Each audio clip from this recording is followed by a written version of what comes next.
Hello, I'm Michael Peters Valdez, and I'll be presenting my project today. I'm gonna switch my video camera off.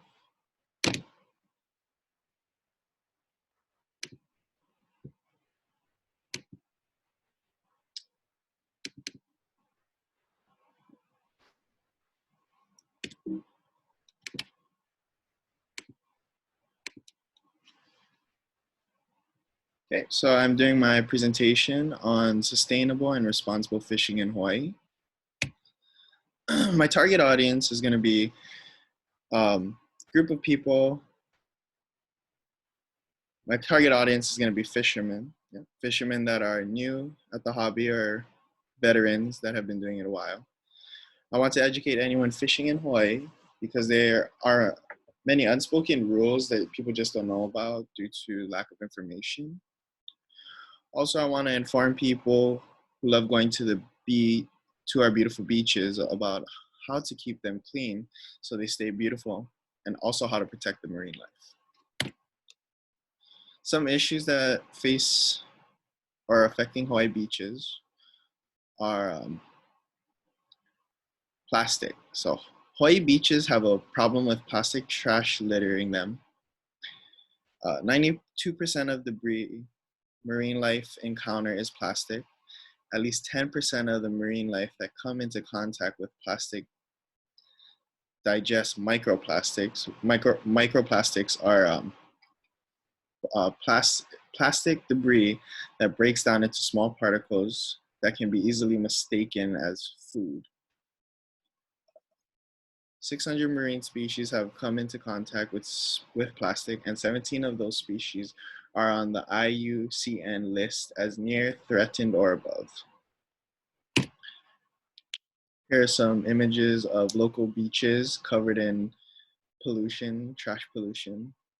To the right is the microplastics I was talking about, when the plastics break down into smaller pieces, which can be easily digested by fish and other marine life.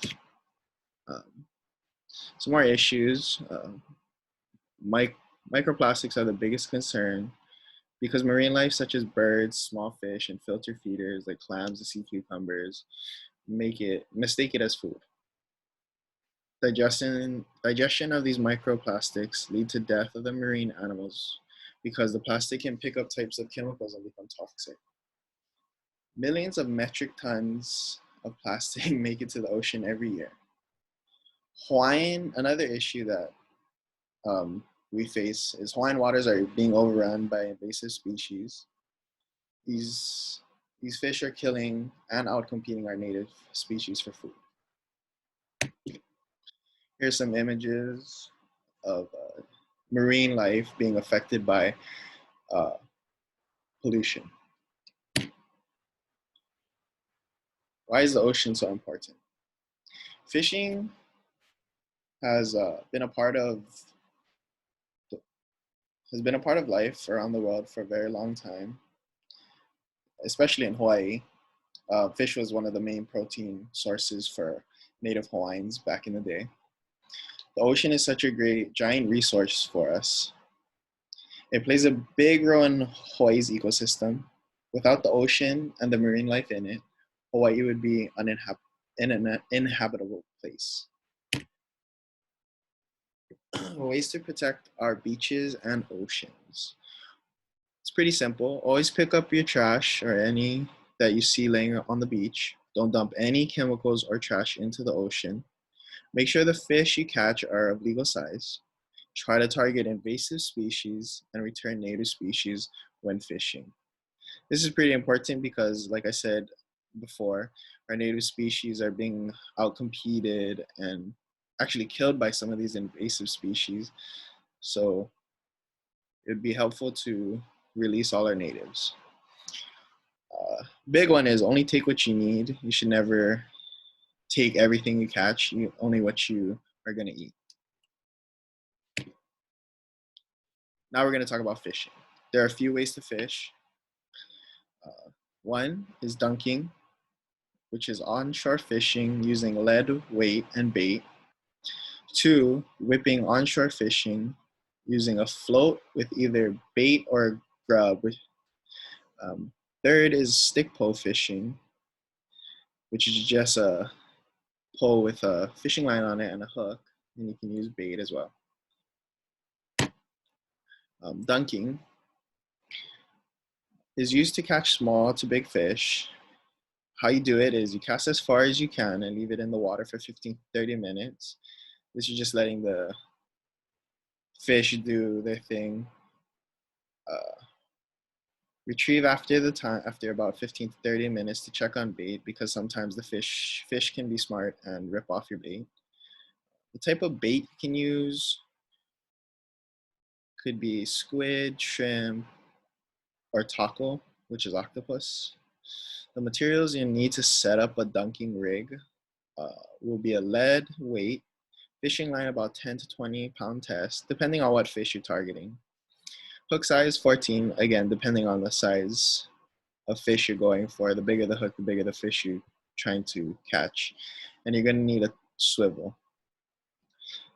There's a tutorial down below that you can watch. On this slide, I'm showing you the typical setup I use for dunking.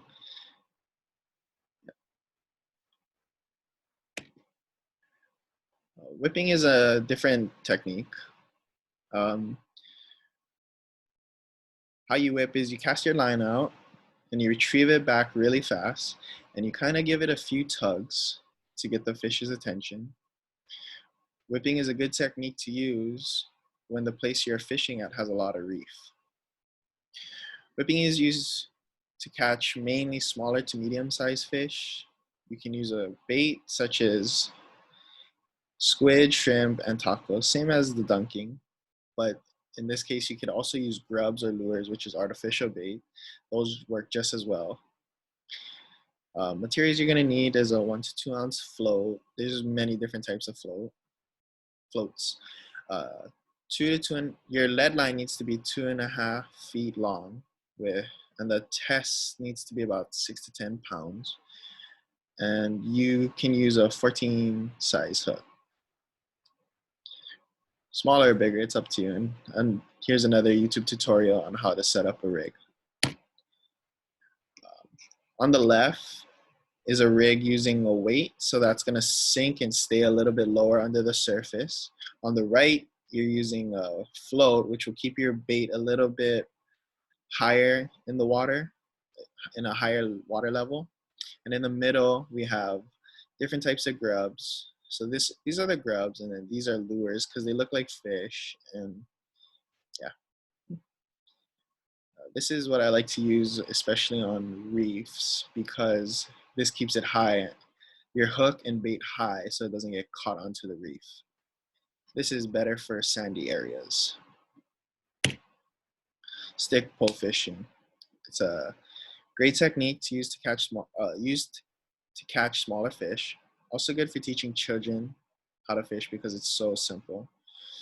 The only materials you really need is just a pole or a bamboo stick, and you tie a fishing line to the tip of the pole and make the line from attached to the pole about 5 to 10 feet, depending how deep you want the water is. And to make the bait sink faster, use a spit shot sinker, and you place those sinkers about 6 to 12 inches above the hook. These are some pictures of people using bamboo poles for fishing. The types of fish to catch. So our native species that are targeted would be a papio. The English name is giant trevally. The legal size in Hawaii is minimum of 10 inches. Another one is moana cully. It's a goldfish. Legal size is 7 inches. A kala, also known as unicorn fish, is 14 inches. Moe is actually referred to as the king's fish. Supposedly in Hawaiian times, only the kings could eat this fish. And their minimum size is 11 inches. O'io, which is known as a bonefish, needs to be 14 inches. And a hole hole, a flagtail, needs to be at least 5 inches. Invasive species, such as the toal, which is the black-tailed snapper, has no regulations because it's an invasive species. Well, this side is an invasive species, so they have no legal restrictions. Ta'ape is a blue line snapper. Again, no size limit.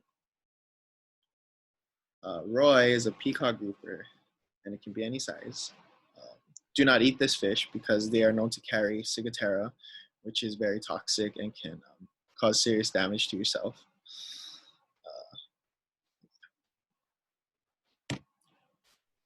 So this is a moi, the king's fish. Really good tasting, white flesh. This is a o'io. You can make fish cake out of this. This is a moana cully, very beautiful goldfish. This is a ta'ape, which is the invasive species. Giant trevally papio. This is the prize fish. This is what everybody wants to catch. When it gets even bigger, it's called an alua. This right here is called the kala, which is the unicorn fish. Oholehole is another native species, minimum 5 inches. Really good eating too. This is the invasive species Roy, and this is a toal, which is another native invasive species. So some of my closing statements. Fishing is a great hobby and lifestyle, which helps you practice sustainability, and it's our responsibility to practice fishing the right way. Hawaii has so many beautiful fish that live here, so it is important that everyone who goes to the beach tries their best to keep our beaches trash-free. If we don't take care of our beaches, we will lose our precious resource. If you fish and want to take home fish, make sure that they are legal size because this is how we will preserve and sustain our resources. Because if you take baby fish, there's no way for them to keep reproducing and grow more. Also, please take invasive species over native species because invasive species kill and outcompete our natives, which will lead to the extinction of the native species. Also, the invasive species are more abundant and it wouldn't hurt if you took them. And they taste pretty good. That'll be it. Mahalo. Thank you.